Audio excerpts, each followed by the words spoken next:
प्रोनेसिस investor academy के इस brand new video में आप सभी का बहुत बहुत स्वागत है। रॉबर्ट कियोस्की साहब का एक ट्वीट आया है, वो अक्सर ट्वीट करते रहते हैं। तो इस ट्वीट से रिलेटेड आप लोगों के कुछ क्वेरीज आए थे, इस वीडियो में मैं उन्हीं क्वेरीज को आंसर करूंगा। सबसे पहले उन लोगों के बेनिफिट के लिए जिसको पता नहीं है कि रॉबर्ट कियोस्की कौन है, पहले मैं उनके बारे में थोड़ा आपको बता देता हूं। तो देखिए, रॉबर्ट कियोस्की यूएस के एक बिजनेसमैन हैं और एक ऑथर हैं। उनका एक फेमस बुक सीरीज़ है रिच डैड पुअर डैड। मैंने भी सालों पहले वो बुक पढ़ा हुआ है, बहुत अच्छा बुक है। अगर आपने नहीं पढ़ा है तो आपको ज़रूर पढ़ना चाहिए। आपके घर में अगर बच्चे हैं तो आइडियली उनको ये बुक ज़रूर पढ़ना चाहिए, उनके लिए ज़्यादा बेनिफिशियल होगा। कियोस्की फाइनेंशियल एजुकेशन कंपनी चलाते हैं और शुरू से ही ये रियल एस्टेट पे बुलिस रहे हैं। इनफैक्ट ये कभी कभी ये भी बोलते हैं कि बच्चों को स्कूल नहीं भेजें, अच्छा होगा कि शुरू से ही उन्हें रियल एस्टेट बिजनेस में डाल दें, वहाँ पे बहुत पैसा बनेगा। और इनफैक्ट 2006-2007 के पीरियड में इन्होंने रियल एस्टेट को बहुत ज़्यादा प्रमोट किया। उसके बाद आपको पता है 2008 का क्राइसिस आया, रियल एस्टेट के प्राइसेस बुरी तरह से नीचे चले गए थे, भारी लॉस हुआ लोगों को। इन्होंने कुछ कंपनीज भी स्टार्ट किया था, उसमें से कुछ कंपनीज अभी भी हैं लेकिन कुछ कंपनीज डूब गई हैं। बट एनीहाउ यहाँ पे ट्वीट के बारे में बात कर लेते हैं कि ट्वीट में उन्होंने मेंशन क्या किया है। तो देखिए, यहाँ पे उनका बोलना है कि यूएस का जो इकोनॉमी है वहाँ पे हार्ड लैंडिंग हो सकता है। तो देखिए, एक होता है सॉफ्ट लैंडिंग, एक होता है हार्ड लैंडिंग। तो यूएस में हमें पता है कि इंटरेस्ट रेट काफ़ी समय से काफ़ी ज़्यादा है। तो यूएस इकनॉमी डेवलप्ड इकनॉमी है, वहाँ पे इंटरेस्ट रेट जनरली बहुत कम होता है। तो जब इंटरेस्ट रेट ऐसी इकनॉमी में बहुत ज़्यादा होता है, बहुत लंबे समय तक होता है, तो वहाँ पे प्रॉब्लम आने के डर बन जाते हैं। तो रॉबर्ट कियोस्की का यही बोलना है कि वहाँ पे हार्ड लैंडिंग हो सकता है, रिसेशन आ सकता है, डिप्रेशन आ सकता है। और जब भी इस तरह का कुछ होगा तो ऑफकोर्स स्टॉक मार्केट्स बुरी तरह से गिरेंगे। और वही ये बोल रहे हैं कि स्टॉक मार्केट गिरेगा तो मैं ना अच्छा खासा इन्वेस्टमेंट करूंगा, उससे काफ़ी ज़्यादा पैसा बनाऊंगा। और साथ ही ये जो भी प्रॉब्लम शायद आएंगे यूएस में, उसके लिए वो 3 लोगों को जिम्मेदार ठहरा रहे हैं। तो फर्स्ट वो यूएस के जो फ़िलहाल वाइस प्रेसिडेंट हैं कमला हैरिस, उनको रिस्पॉन्सिबल बोल रहे हैं। उसके बाद वहाँ के जो फेड रिज़र्व के चेयरमैन हैं जेरोम पोवेल, उन्हें रिस्पॉन्सिबल बोल रहे हैं कि इनकी गलती होगी अगर कुछ प्रॉब्लम होता है। साथ ही वहाँ पे जो ट्रेजरी सेक्रेटरी हैं जेनेट एलन, उन्हें भी ये रिस्पॉन्सिबल मान रहे हैं। तो ये 3 लोगों को बोल रहे हैं कि इनके कारण प्रॉब्लम आ सकता है। तो देखिए, ट्वीट यही है कि प्रॉब्लम आ सकता है यूएस मार्केट में, तो जब भी मार्केट में प्रॉब्लम आएगा तो मैं इन्वेस्ट करूँगा, अच्छा खासा पैसा बनाऊँगा। तो देखिए, जब भी ये बड़े लोग हैं ना, उनका कोई भी ट्वीट आता है तो वो ट्वीट लाखों लोगों तक पहुंचता है, करोड़ों लोगों तक पहुंचता है। कुछ लोग इन ट्वीट्स को बहुत सीरियसली ले लेते हैं और परेशान हो जाते हैं। इसीलिए शायद आप लोगों ने वो मैसेजेस या फिर कमेंट्स लिखा था। तो देखिए, फ़िलहाल मार्केट कंडीशंस क्या है आप ये समझ ले। ट्वीट तो हमने समझ लिया, फ़िलहाल मार्केट कंडीशन क्या है। यूएस का इन्फ्लेशन डेटा आया है, लेटेस्ट वन, जुलाई मंथ का। यूएस का इन्फ्लेशन घटकर 2.9% हो गया है। ठीक है, यूएस में जो फेडरल रिजर्व है वो चाहता है कि इन्फ्लेशन को हम 2% के आसपास ले आएं, क्योंकि वही उनका टारगेट रेट है। तो फिलहाल 2.9% है। तो देखिए, यहाँ ऑफकोर्स 2% के आसपास नहीं है, अभी भी ज़्यादा है। लेकिन पॉजिटिव क्या है कि देखिए, साल के शुरू में अगर आप देखें, पिछले साल तो इन्फ्लेशन घटा था, लेकिन साल के शुरू में इन्फ्लेशन थोड़ा बढ़ने लगा था यूएस में।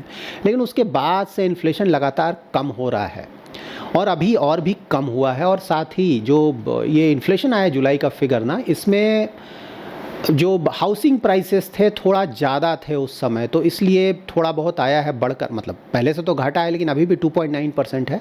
तो मोस्टली मार्केट का ये मानना है कि जो वहाँ के हाउसिंग प्राइसेस हैं वो लगातार कम हो रहे हैं। तो जो नेक्स्ट इन्फ्लेशन का डेटा आएगा वो और घटकर आएगा, तो ये बहुत बड़ा पॉजिटिव माना जा रहा है। साथ ही वहाँ जो अनएम्प्लॉयमेंट रेट है पहले से थोड़ा वो बढ़ा है। तो मतलब कि जो इकोनॉमी है वहाँ पे थोड़ा स्लो डाउन आ रहा है यूएस इकोनॉमी में। तो ये पॉजिटिव सिग्नल है कि फेड रिज़र्व अब यहाँ से रेट कट कर सकता है। तो मार्केट ये मानकर चल रहा है कि मोस्टली सितंबर में रेट कट स्टार्ट हो जाएंगे। कितना होगा, 25 बेसिस या 50 बेसिस पॉइंट्स, ऑफ कोर्स इस पे डिस्कशन चल रहा है। फेड रिजर्व का 17 और 18 सितंबर को मीटिंग है, उससे पहले वहाँ पे अगस्त मंथ का इन्फ्लेशन डेटा आ चुका होगा। तो अगर वहाँ पे इन्फ्लेशन डेटा फेवरेबल होगा, दैट इज़ 2.9% से भी घट कर आएगा, जैसा कि मार्केट मान कर चल रहा है, तो वहाँ पे हम एक्सपेक्ट कर सकते हैं कि रेट कट हो सकता है। तो डिपेंड करेगा कि जो भी अनएम्प्लॉयमेंट का फिगर है आने वाले समय में किस तरह का आता है, है, जो दूसरे फिगर्स हैं लाइक हाउसिंग प्राइसेस किस तरह से कम होते हैं, इन्फ्लेशन का फिगर किस तरह का आता है, तो इन सब चीज़ों पे फाइनली डिपेंड करेगा। अब मान लीजिए कि ना अगस्त मंथ का जो इन्फ्लेशन का फिगर आया सितंबर में, वो बढ़कर आ गया, मतलब ठीक है घटेगा मानकर चल रहा है, लेकिन मान लीजिए थोड़ा बढ़ गया, तो हो सकता है रेट कट नहीं हो। तो यहाँ पे देखिए आपको इन चीज़ों को समझना होगा कि ऐसे ही बोल देना कि रेट कट हो जाएगा, जी नहीं, पूरा डेटा डिपेंडेंट है। तो डेटा किस तरह का होता है, अभी भी समय है थोड़ा ना, 1 मंथ का टाइम है, तो उसके ऊपर डिपेंड करेगा। बट हाँ, जिस तरह से डेटा का मूवमेंट है, डाउनवर्ड ट्रेजेक्ट्री चल रहा है खासकर इन्फ्लेशन में, तो उसे देखकर लगता है कि सितंबर में रेट कट आ सकते हैं। देखिए ज़्यादातर एक्सपर्ट्स को डर इसी बात का है, रॉबर्ट कियोस्की का जो ट्वीट आया है उसी से रिलेटेड है। देखिए जब इन्फ्लेशन बढ़ रहा था यूएस में, तो उस समय फेड रिज़र्व ने बोला कि नहीं, ये इन्फ्लेशन खुद ब खुद कम हो जाएगा कुछ समय में, तो उन्होंने तुरंत एक्शन नहीं लिया था, दैट इज़ इंटरेस्ट रेट नहीं बढ़ाया था। तो जब लगातार इन्फ्लेशन बढ़ने लगा, काफ़ी बढ़ गया, तो फिर फाइनली उन्होंने इंटरेस्ट रेट बढ़ाना शुरू किया ताकि इन्फ्लेशन को कम किया जाए। तो वहाँ पे थोड़ा उनसे डिले हुआ था, तो उसी के कारण ना काफ़ी प्रॉब्लम्स आए, इन्फ्लेशन काफ़ी ज़्यादा बढ़ गया था, 9% से भी ऊपर चला गया था। बट फाइनली अब कंट्रोल में आ रहा है। यहाँ पे एक्सपर्ट्स को डर ये है कि कहीं फेड रिजर्व फिर से वही पुरानी गलती ना करे, that is interest rate cut करने में डिले ना कर दे, क्योंकि अगर ऐसा डिले होगा तो शायद यूएस इकोनॉमी इस हाई इंटरेस्ट रेट को लंबे समय तक नहीं झेल पाए और उसके कारण रिसेशन जैसे प्रॉब्लम्स आ सकते हैं, जिसे हम हार्ड लैंडिंग बोल रहे हैं। बट हाँ, लेट्स सी, देखिए अभी तक जो डेटा आ रहा है उसे लग रहा है कि सितंबर में रेट कट होंगे और इस साल में और भी ज़्यादा रेट कट हो सकते हैं, 2 to 3 रेट कट्स हो सकते हैं। किस तरह का इन्फ्लेशन तेज़ी से घटता है, अनएम्प्लॉयमेंट का डेटा किस तरह का आता है, उस पर डिपेंड करेगा कि ओवरऑल कितने रेट कट होंगे। तो इस साल भी रेट कट होगा, नेक्स्ट ईयर भी रेट कट होगा, तो अच्छा खासा रेट कट आने वाला है। और साथ ही यूके को अगर देखें तो वहाँ भी रिसेंटली रेट कट हुआ था, इन्फ्लेशन का फिगर वहाँ काफ़ी कम होकर आया है, तो वो भी बहुत बड़ा पॉजिटिव है। जापान में जीडीपी ग्रोथ रेट थोड़ा बढ़कर आया है, मतलब नंबर एब्सोल्यूट नंबर देंगे तो आपको लगेगा तो कुछ है ही नहीं, लेकिन हाँ जापान के स्टैंडर्ड से अच्छा है, पहले के मुकाबले बढ़ा है। तो ओवरऑल ये पॉजिटिविटी है चारों तरफ। तो इसे देख कर लगता है कि हाँ, ओवरऑल इकनॉमीज़ जो हैं ज़्यादातर वहाँ इंप्रूवमेंट और आएगा, और जब इकनॉमीज़ में इंप्रूवमेंट आएगा तो वहाँ पर स्टॉक मार्केट भी अच्छा करेंगे। तो जब यूएस में इंटरेस्ट रेट कट स्टार्ट होगा तो आप एक्सपेक्ट कर सकते हैं कि उसके कुछ समय के बाद इंडिया में भी रेट कट स्टार्ट होंगे। वर्ल्ड वाइड ज़्यादातर ये पॉजिटिविटी चल रहा है, इसीलिए ज़्यादातर स्टॉक मार्केट्स काफ़ी अच्छा परफॉर्म कर रहे हैं। यूएस का स्टॉक मार्केट अच्छा कर रहा है, यूरोपियन मार्केट भी देखा होगा आपने अच्छा कर रहा है, इंडियन स्टॉक मार्केट भी आज आपने देखा होगा अच्छा कर रहा है, इसी कारण से अच्छा कर रहा है। तो यहाँ पे ये जान लेते हैं कि कुछ लोग का एक क्वेरी आता है ना कि इंटरेस्ट रेट कट होगा तो इससे क्या फ़र्क पड़ जाएगा। तो देखिए इंटरेस्ट रेट कट से होता क्या है। अगर इंटरेस्ट रेट कट हुआ तो सबसे पहले क्या होगा कि देखिए फ़िलहाल डेट में ज़्यादा इंटरेस्ट मिल रहा है, लाइक गवर्नमेंट बॉन्ड्स में, फिक्स्ड इनकम में आपको इंटरेस्ट ज़्यादा मिल रहा है। तो वैसे लोग जो कि ज़्यादा रिस्क नहीं लेना चाहते हैं, उस तरह के लोग ज़्यादातर पैसा अपना डेट में डाल देंगे। देखेंगे कि इक्विटी तो रिस्की है फ़िलहाल और डेट में अच्छा खासा रिटर्न मिल रहा है, तो मैं डेट में इन्वेस्ट करूँगा। लेकिन जैसे जैसे डेट का इंटरेस्ट रेट कम होने लगेगा तो उससे क्या होगा कि कुछ लोग, सभी लोग नहीं, अभी भी बहुत लोग डेट में रहेंगे, लेकिन वहाँ से कुछ लोग निकलेंगे, बोले अरे यार इंटरेस्ट रेट यहाँ पे बहुत कम हो गया, कुछ रिटर्न ही नहीं मिल रहा है, वो लोग इक्विटी की ओर जाएंगे।